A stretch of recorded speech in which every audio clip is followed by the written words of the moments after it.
అడవిని కాపాడవలసిన అటవీ అధికారులే మామూళ్లు తీసుకుంటూ తప్పుదారి పడుతున్న సంఘటన ఆదిలాబాద్ జిల్లాలో చోటు చేసుకుంది.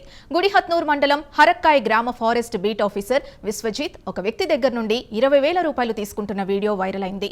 బీట్ ఆఫీసర్ మామూళ్లు తీసుకుంటున్న వైనంపై ఉన్నతాధికారులు విచారణ జరిపితే మరిన్ని అక్రమాలు బయటపడే అవకాశం ఉంది.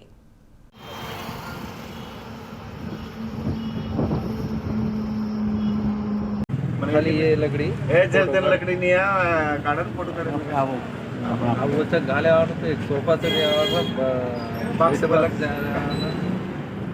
लकड़ा कतरा लकड़ा से आज ये बड़ी रुपया क्या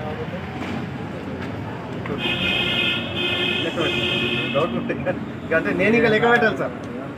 నేను లెక్క పెట్టాలి ముంగట తీసుకొచ్చి నీకు ఇచ్చిన అంతే.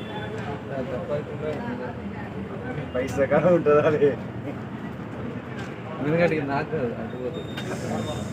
ఏమైనా డౌట్ ఉంటే నాకు ఫోన్ చేయండి. ఎందుకంటే నేను ఇంకా లెక్క పెట్టాను, నాకు గెలిపి లేదు సార్. సార్ నేను పని చేయ సరే కానీ ఇగో నాకు ఇది ఒకటి ఇట్లా చేయగలవా? అదే మేము చెప్పింది చెక్క 4 గంటలు ఎట్లా నాకు